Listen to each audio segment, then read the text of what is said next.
পশ্চিমবঙ্গ থেকে বড় জাতি গো ব্যাক বড় জাতি গো ব্যাক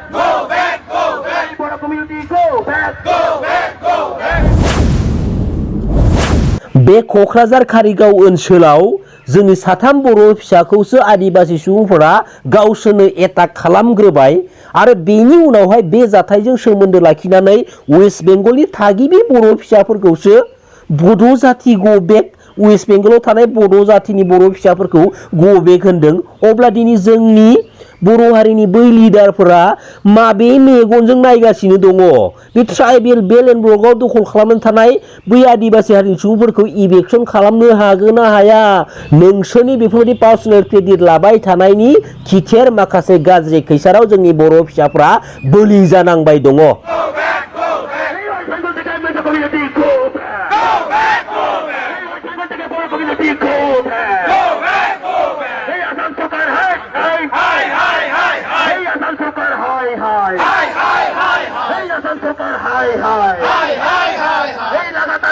कोरोना प्रचार होच्छे केनो आसाम प्रशासन जवाब दाओ। 2026 मायथाइनि 19 जानुवारि सानखालिनि मोनाबिलि समाव जाय साथाम बर' फिसाया आदिबासि सुबुंफोरजों एटाक खालामजादोंमोन आरो बे एटाकआ मोनसे प्लेनिं खालामखानाय एटाक, जेराव जोंनि सासे बर' फिसाखौ नायगार जायगायावनो आदिबासि सुबुंफोरा फुथारदोंमोन सिथारदोंमोन आरो सानै बर' फिसाया माब्रैबा गावबागावनि जिउखौ रैखा खालामगनो हानानै दिनैसिमबो क'क्राझार देहा फाहामसालियाव गावबागावनि जिउजों जुजिनानै देहा फाहामथाय लागासिनो दङ। बे जाथाया जाखांनायनि उनावहाय मेजरलि ससियेल मिडिया प्लेटफर्मनि गेजेरजोंबो आरो प्रेक्टिकेलि माखासे आदिबासि हारिनि सुबुंफोरा प्रटेस्ट खालामनाय आरो स्पेसियली जों बर' माहारिनि बर' फिसाफोरनि हेंथा स्ल'गान होनाय बायदिसिना रोखोमनि गाज्रि भाषा बा राव बाहायबाय थानायखौ जों दिनै नुनो मोनदों। दिनैनि बे सानाव जोङो 100% कनफार्म आरो सियर बुंनो हायो,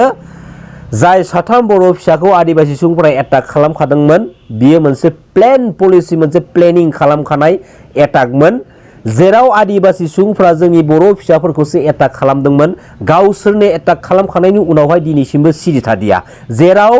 वेस्ट बेंगलनि थागिबि बर' फिसाफोरखौ बर' गो बेक बड' गो बेक होननानै दिनै वेस्ट बेंगलाव आदिबासि सुबुंफोरा प्रटेस्ट खालामदों। दिनै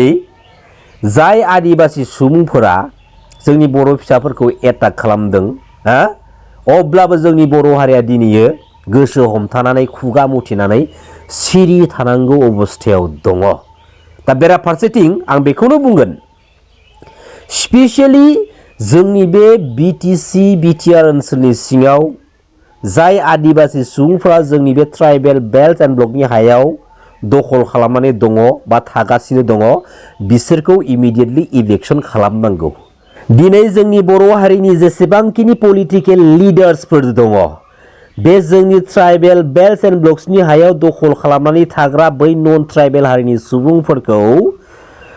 गावबागाव पलिटिकेल पार्टिनि मोनफा भट बेंक महरै जुदि बिसोरखौ बाहायबाय थायोब्ला बिसोरनि खर'आ जोंनि खर' सायाव थागोन। जेराव दिनै जोंनि हायाव दखल खालामनानै थाग्रा नन ट्राइबेल हारिनि सुबुंफोरासो जोबोद खर' गेदेर जाबाय। जोंनि हायाव थानानैनो जोंनि बर' फिसाफोरखौ बिसोरो गोसोबायदि एटाक खालामनानै सिथारो, जोंनि बर' बिमा माहारिखौ गोसोबायदि सुबिदा लानानै जिनाहारि खालामनानै हरो, जिनाहारि खालामनानै फुथारो। एसेबां गेदेर जाथाया जों बर' माहारिनि बर' फिसाफोरजों दिनै सोमजिलांबाय। नाथाय अब्लाबो बै सुबुंफोरनि एगेन्स्टआव जों जेरैबायदि खिथेर होखारनांगौ बे खिथेरखौ दिनैसिमबो जोङो गोसोबायदि होखारनो मोनाखै। सिदा बाथ्रा, थोंजों बाथ्राखा, बे जोंनि बिटिआर ओनसोलनि सिङाव जायफोर आदिबासि हारिनि सुबुंफोरा जोंनि बे ट्राइबेल बेल्ट एन्ड ब्लक्सनि हायाव दखल खालामनानै दङ, इमिडियेटलि इभेक्सन खालामनांगौ आरो बर'नि जायफोर पलिटिकेल लिडारफोरा जोंनि हायाव दखल खालामनानै थाग्रा नन ट्राइबेल हारिनि सुबुंफोरखौ गावसोरनि मोनफा भट बेंक महरै इउज खालामबोदों, इउज खालामलांबाय थानो थाखाय दिनैसिमबो मोनसे सिमां सुजुनानै दोनदों, बे हाबाफारिनिफ्राय खिन्थु गोजान जानानै थाखा। नोंसोरनि बे पलिटिकेल क्रेडिटनि थाखाय जाहाथे जोंनि बर' हारिया खैफोदाव गोग्लैया आरो जों बर' माहारिनि इयुन जोलैफोरा जेन खैफोद मोनसे थासारियाव थाफैनो नाङा, सिदा बाथ्राखा बे बिटिसि काउन्सिल पलिटिकेल सिस्टेमखौ जों सोरनावबा बिनानै बा सोरबाया जोंनो दान होनानै गालाङाखै बे बिटिसि काउन्सिल पलिटिकेल सिस्टेमखौ बुहुमनि साफ्रोमबो बर' फिसाफ्रा गावबा गावनि जिउजों जुजिनानै दावहा नांनानै मोनबोनायसो मिथिबाय आरो बे बिटिसि काउन्सिल पलिटिकेल सिस्टेमाव जोंनि हायाव दखल खालामनानै थाग्रा नन ट्राइबेल हारिनि सुबुंफोरा जेरैबायदि सुबिदा मोननांगौ बेनिफ्राय बांसिन सुबिदा मोननायखौ जों नुनो मोनदों जायनि थाखाय बिसोरो दिनैयो ओरैबायदि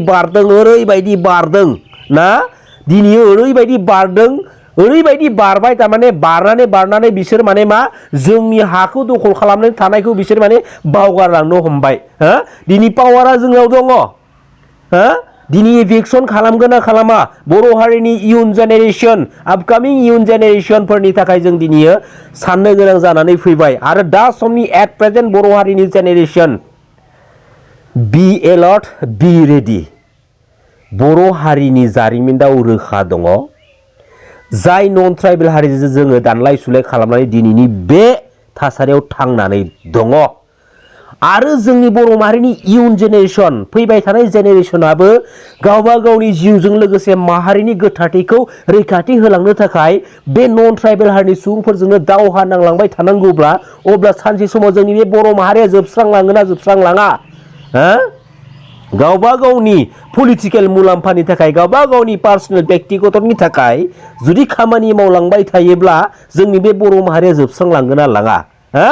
नों दिनै पलिटिकेल सिस्टेमनि गेजेरजों हाजार कोटि थाखा रां खामायनो हागोन दिनै बर' हारिया जुदि खैफोदाव गोग्लैबा नों बे हाजार कोटि रांजों बहाबा आमेरिका लन्डन सुइजारलेण्ड दिल्ली मुम्बाइआव प्लेट बायनानै हा बायनानै न' बायनानै नोङो थाहैनो हागोन नाथाय सानसे नोंबो बे फालाखौ रुजुमनांगोन मिथिबाय बेखायनो गावबा गावनि पलिटिकेल क्रेडिट लानायखौ एंगारनानै फार्स्ट अफ अल बे जोंनि ट्राइबेल बेल्ट एंड ब्लक्सनि हाया दखल खालामनो थानाय नन ट्राइबेल हारिनि सुबुंफोरखौ इभिक्सन खालामनांगौ आरो ट्राइबेल बेल्ट एंड ब्लक्सनि हायाव नन ट्राइबेल हारिनि सुबुंफोरा थानो मोननायनि कुनु अधिकार गैया कुनु राइट्स गैया रोखा भारत हादरनि संबिधानाव लिरनानै दोनखानाय दङ आरो इभिक्सन खालामनो थाखाय जों बर' माहारिया जों ट्राइबेल हारिया बिसोरजों दावहा नांनांगौनि जुद्ध नांनांगौनि जेबो गोनांथि गैया स्टेट गभर्नमेन्टआ बेखौ फुल कमप्लिटलि आखायाव लागोन आरो सेंट्रेल गभर्नमेन्टआ बेखौ फुल कमप्लिटलि आखायाव लागोन जेराव